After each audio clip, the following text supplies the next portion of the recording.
talk AI. Remember the space race?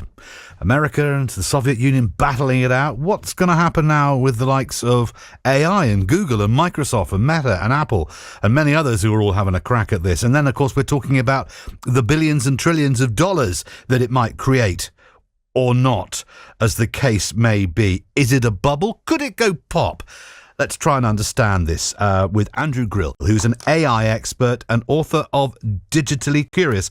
Andrew, morning again. Good to have you back with us. John, good to talk to you again. So here we are at the end of 2025. I would think most people at the beginning of this year would have probably thought AI was a movie, not a thing. It's a thing.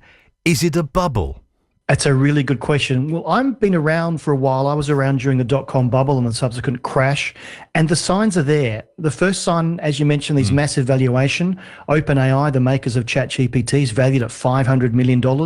There are enormous amounts of money being spent and pledged from all those companies you mentioned.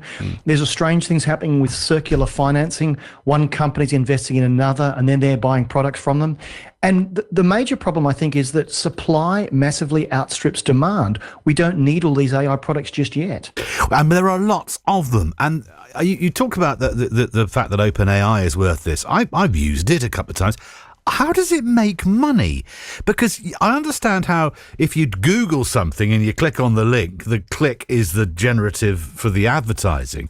But you ask ChatGPT a question, you get an answer. You don't get links, you don't get clicks. It tells you. So how's it making money?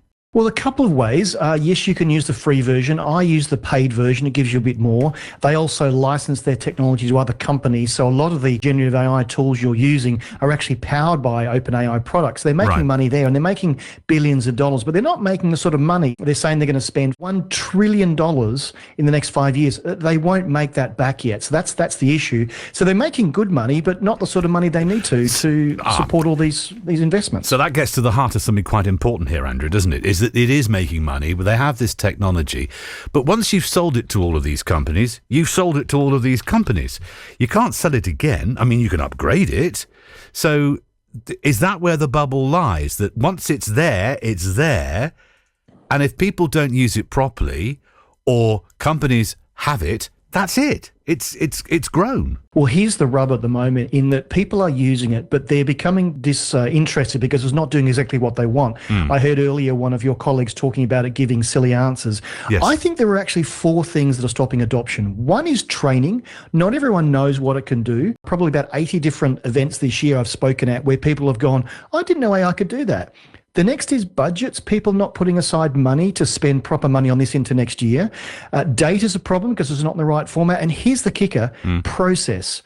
People are not prepared to change the way they get work done in an AI world just yet. And that's why the demand is limited at the moment. And is that actually where we're probably going to see the change next year, is that we have to change how we do something if we're going to embrace AI rather than just sticking AI on top of it? Exactly. If you stick AI on top of a broken process, you get a very broken process.